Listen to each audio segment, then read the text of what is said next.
So the cons of cash flow. Oh, let's go to the pros. The pros of cash flow is like the dollars in the bank, man. Yeah, every week. And the more money in your bank account, the better, because then you can invest faster and into anything, and also borrowing capacity. It's pretty good with borrowing capacity, right?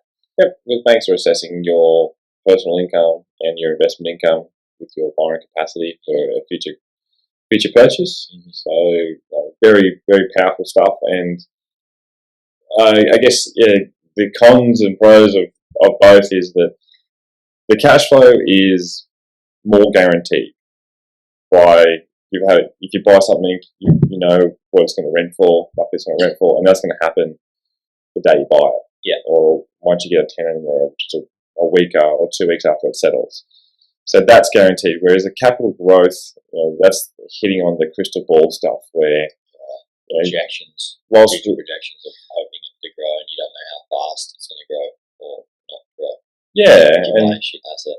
I mean, obviously, that's why we spend a lot of money on data and talk to a lot of people around that sphere to give us confidence and understand historical price patterns and movements to give us confidence into these new areas we're looking into. But if something were to happen, say, let's look at the COVID-19 epidemic. What was that? Good question. Let's not go there. No one saw that coming. Well, general public didn't see that coming, and we got they, like the mindset of people at that stage was a lot of fear. I mean, just put your mind back to it. There was everything on the news was basically indicating that the world's going to end, and then after that, there was a war in Russia and Ukraine, and then we had, remember the toilet paper issue? Oh. People were just, it was kind of a real reflection on our species, right? Yeah. And then people taking like 5 big rolls of toilet paper. It's kind of, that was concerning in my eyes. It was, right? You think when at a time of crisis people would band together, but the separation was the opposite, yeah. Yeah. So, we went there. We probably should have. Anyway, so the point being is that, through those times, even global financial crisis, dot-com bubbles, 90s recession, these things do happen, and a lot of it is out of the control of, the general public and what we know, right? There's bigger powers at play that have more ideas of how the world works, and unfortunately, we don't have trillions and billions of dollars to help push the markets in different ways. Unless you know someone who works for the Fed. The Fed, JP Morgan, all those, BlackRock, love them. Dropping a few names. You've made people a lot of money. You've also lost people a lot of money. You do know them. Do a few email intros to us. Yeah, let us know. I'd love to interview them. See their mindset on where the market's going, or where they're going to push the market. Well, you got to delve deeper into the details with these things. Even this Reserve Bank in Australia, their commentary around where interest rates are going and all that. You've got to, by looking at it every single month and understanding the rhetoric that goes behind it, you start to see patterns.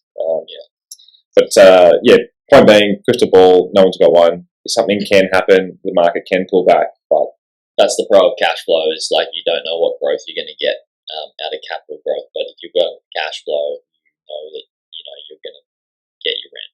You're going to get the cash flow. Because even if the world falls apart, we're in a massively undersupplied housing market in Australia, and people need somewhere to live, and that's just the way it is, right? They have to pay rent to have that shelter, and that's the beautiful thing about cash flow, is that you can rely on that. It takes the stress, no matter what's happening in the world. You're getting money in the bank. Yeah, it's paying your mortgage, and if it's positively geared, it doesn't affect your lifestyle. Whereas you can go for a 2-month holiday, 3-month holiday, you could retire. With good cash flow. That's the goal, right? Is to get people through the stage that they're playing the long game to get to the point where they're getting more cash flow assets, and they can, not more cash flow assets, but maybe a good blend of capital growth and cash flow, which we'll talk about different stages of the property portfolio soon, and when to buy each of these different types of assets. But that's a good pro. Yeah,